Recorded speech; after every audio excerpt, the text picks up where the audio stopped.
उपस्थित उत्तर प्रदेश की राज्यपाल श्रीमती आनंदीबेन पटेल,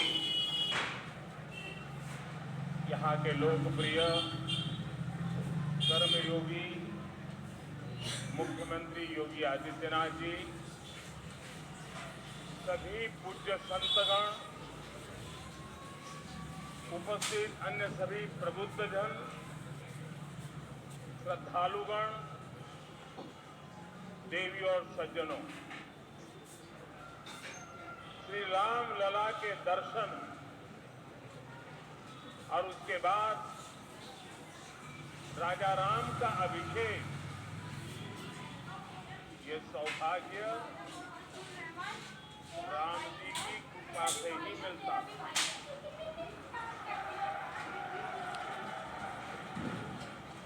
जब श्री राम का अभिषेक होता है तो हमारे भीतर भगवान राम के आदर्श और मूल्य और दृढ़ हो जाते हैं। राम के अभिषेक के साथ ही उनका दिखाया पथ और प्रदीप्त हो उठता है। अयोध्या की तो रज रज में, कण कण में उनका दर्शन समाहित है। आज अयोध्या की रामलीलाओं के माध्यम से, सरयू आरती के माध्यम से, दीपोत्सव के माध्यम से और रामायण पर शोध और अनुसंधान के माध्यम से ये दर्शन पूरे विश्व में प्रसारित हो रहा है। मुझे खुशी है कि अयोध्या के लोग, पूरे उत्तर प्रदेश और देश के लोग इस प्रवाह का हिस्सा बन रहे हैं। देश में जन कल्याण की धारा को गति दे रहे हैं। मैं इस अवसर पर आपको, देशवासियों को और विश्व भर में फैले हुए राम भक्तों को भी हार्दिक बधाई देता हूं। मैं प्रभु श्री राम की पावन जन्मभूमि से सभी देशवासियों को आज छोटी दीपावली के पर्व पर कल के दीपावली की भी हार्दिक शुभकामनाएं देता हूं। साथियों, इस बार दीपावली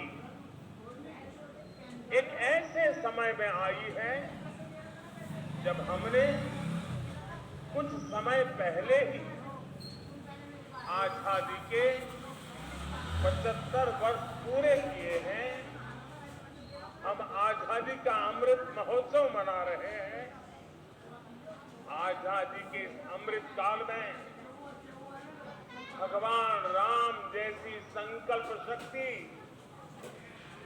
देश को नई ऊंचाई पर ले जाएगी। भगवान राम ने अपने वचन में, अपने विचारों में, अपने शासन में, अपने प्रशासन में जिन मूल्यों को घड़ा, वो सबका साथ, सबका विकास की प्रेरणा है और सबका विश्वास, सबका प्रयास का आधार भी। अगले 25 वर्षों में विकसित भारत की आकांक्षा लिए आगे बढ़ रहे हिंदुस्तानियों के लिए श्री राम के आदर्श उस प्रकाश स्तंभ की तरह हैं जो हमें कठिन से कठिन लक्ष्यों को हासिल करने का हौसला दें।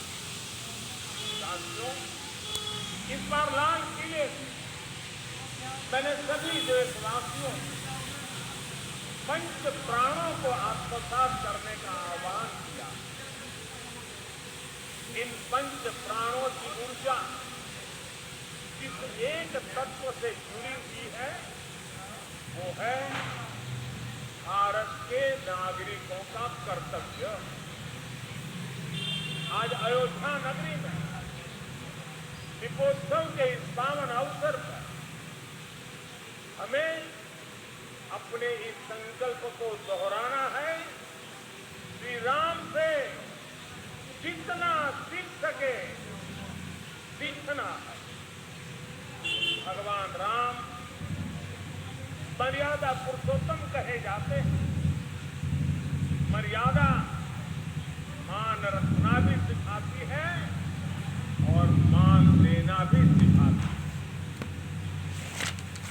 और मर्यादा जिस बोध की आग्रही होती है वो बोध कर्तव्य ही है। हमारे धर्म ग्रंथों में कहा गया है, रामो विग्रहवान धर्मः, अर्थात राम साक्षात धर्म के यानी कर्तव्य के सजीव स्वरूप है।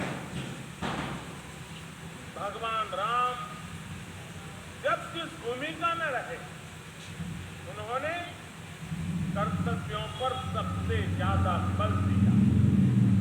वो जब राजकुमार थे तो ऋषियों की, उनके आश्रमों और गुरुकुलों की सुरक्षा का कर्तव्य निभाया। राज्याभिषेक के समय श्री राम ने एक आज्ञाकारी बेटे का कर्तव्य निभाया। उन्होंने पिता और परिवार के वचनों को प्राथमिकता देते हुए राज्य के त्याग को, वन जाने को अपना कर्तव्य समझ करके स्वीकार।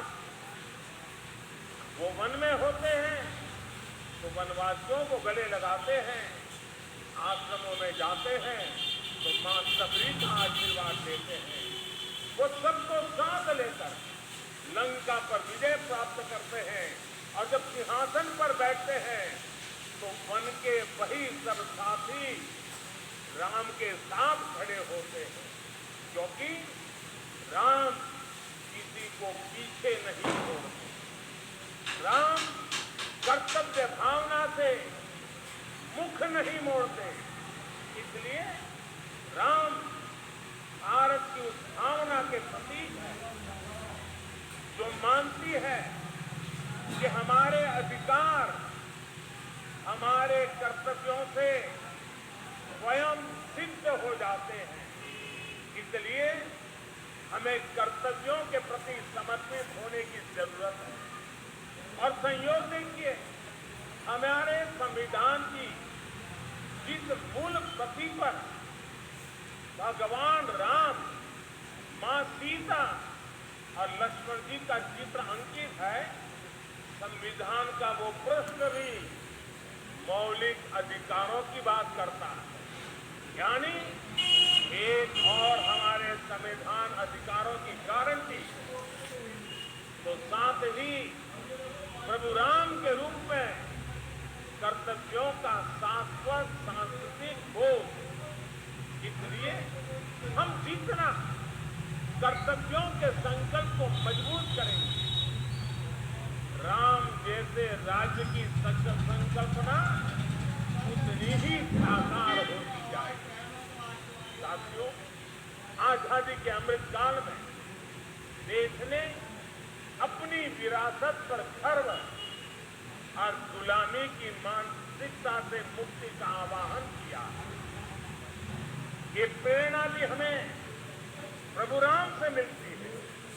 उन्होंने कहा था, जननी जन्मभूमि स्वर्गादपि गरीयसी, यानी वो स्वर्णमयी लंका के सामने भी हीन भावना में नहीं आए, बल्कि उन्होंने कहा कि मां और मातृभूमि स्वर्ग से भी बढ़ करके।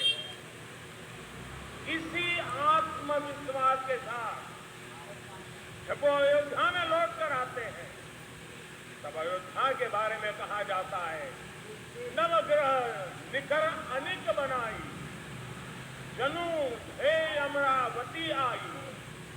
यानी अयोध्या की तुलना स्वर्ग से की गई है। भाई और बहनों, जब राष्ट्र निर्माण का संकल्प होता है, नागरिकों में देश के लिए सेवा भाव होता है, तो भी और तभी राष्ट्र विकास की असीम ऊंचाइयों को छूता है। एक समय था जब राम के बारे में, हमारी संस्कृति और सभ्यता के बारे में बात करने तक से बचा जाता था। इसी देश में राम के अस्तित्व पर शस्त्र चिन्ह लगाए जाते हैं। उसका परिणाम क्या हुआ? हमारे धार्मिक सांस्कृतिक स्थान और नगर पीछे छूटते चले गए। हम यही अयोध्या के रामघाट पर आते थे तो दुर्दशा देखकर मन दुखी हो जाता। काशी की तंगहाली, वो गंदगी और वो गलियां परेशान कर देती। इन स्थानों को हम अपनी पहचान का, अपने अस्तित्व का प्रतीक मानते थे। जब वही बदहाल थे तो देश के उत्थान का मनोबल अपने आप टूट जाता है।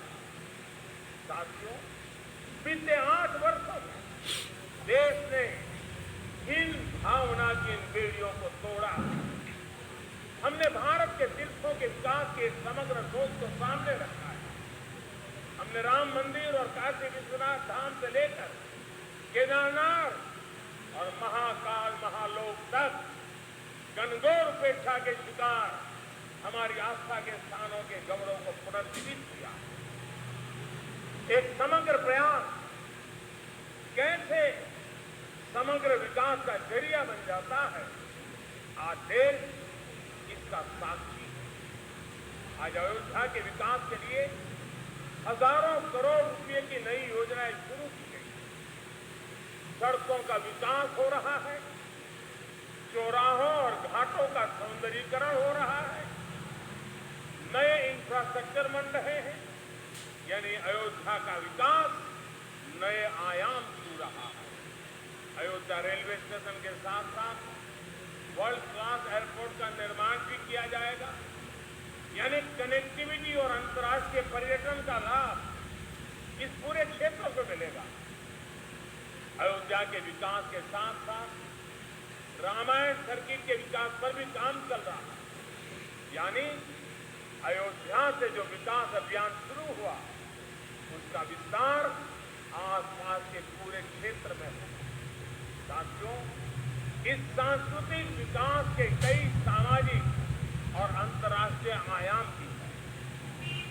शुंगवेरपुर धाम में निषाद राजपाट का निर्माण किया जा रहा है। यहां भगवान राम और निषाद राज की 51 फीट ऊंची कांस्य प्रतिमा बनाई जा रही है। ये प्रतिमा रामायण के उस सर्व समावेशी संदेश को भी जन जन तक पहुंचाएगी जो हमें समानता और समरसता के लिए संकल्पबद्ध करता है। इसी तरह अयोध्या में ट्विन होम मेमोरियल पार्क का निर्माण किया गया है। ये पार्क भारत और दक्षिण कोरिया अंतर्राष्ट्रीय संबंधों को प्रगाढ़ बनाने के लिए दोनों देशों के सांस्कृतिक रिश्तों को मजबूत करने का एक माध्यम बनेगा। अब कल्पना कर सकते हैं इस विकास से पर्यटन की इतनी संभावनाओं युवाओं के लिए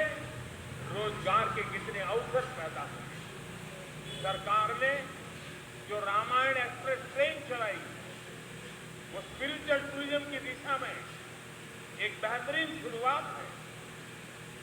आज देश में 4 धाम प्रोजेक्ट हो, बुद्ध सर्किट हो या प्रसाद योजना के तहत चल रहे विकास कार्य हो, हमारा ये सांस्कृतिक उत्कर्ष नए भारत के समग्र उत्थान का श्री गणेश है। साथियों, आज अयोध्या नगरी से मेरा पूरे देश के लोगों के लिए एक प्रार्थना भी है, एक नम्र निवेदन भी है। अयोध्या भारत की महान सांस्कृतिक विरासत का प्रतिबिंब है। राम अयोध्या के राजकुमार थे, लेकिन आराध्य वो पूरे देश के। उनकी प्रेरणा, उनकी तप तपस्या, उनका दिखाया मार्ग हर देशवासी के लिए भगवान राम के आदर्शों पर चलना हम सभी भारतीयों का कर्तव्य है। उनके आदर्शों को हमें निरंतर जीना है, जीवन में उतारना है और इस आदर्श पथ पर चलते हुए अयोध्या वासियों पर दोहरा दायित्व है। आपकी डबल रिस्पॉन्सिबिलिटी है मेरे अयोध्या के भाइयों बहनों। वो दिन दूर नहीं जब विश्व भर से यहां आने वालों की संख्या अनेक गुना बढ़ जाएगी,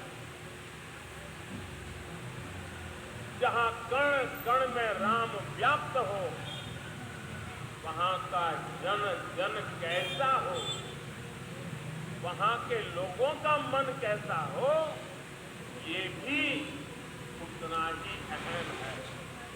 जैसे राम जी ने सबको अपनापन दिया, वैसे ही अयोध्या वासियों को यहां आने वाले प्रत्येक व्यक्ति का स्वागत अपनत्व से करना है। अयोध्या की पहचान कर्तव्य नगरी के तौर पर भी बननी चाहिए। अयोध्या सबसे स्वच्छ नगरी हो, यहाँ के रास्ते चौड़े हो, सुंदरता अप्रतिम हो। इसके लिए योगी जी और उनकी सरकार दीर्घ दृष्टि के साथ अनेक प्रकल्पों को आगे बढ़ा रही है, प्रयास कर रही है। लेकिन इस प्रयास में अयोध्या के लोगों का साथ और बढ़ जाएगा तो अयोध्या जी की दिव्यता भी और बिखर जाएगी। मैं चाहूंगा कि जब भी नागरिक मर्यादा की बात हो, नागरिक अनुशासन की बात हो, अयोध्या के लोगों का नाम सबसे आगे आए। मैं अयोध्या की पुण्य भूमि पर प्रभु श्री राम से यही कामना करता हूं कि देश के जन जन की कर्तव्य शक्ति से भारत का सामर्थ्य शिखर तक पहुंचे। नए भारत का हमारा स्वप्न मानवता के कल्याण का माध्यम बने। इसी कामना के साथ मैं अपनी बात समाप्त करता हूं। एक बार फिर सभी देशवासियों को दीपावली की बहुत बहुत बधाई देता हूं। आप सभी को बहुत बहुत धन्यवाद। बोलो सियावर रामचंद्र की, सियावर रामचंद्र की, सियावर रामचंद्र की। धन्यवाद।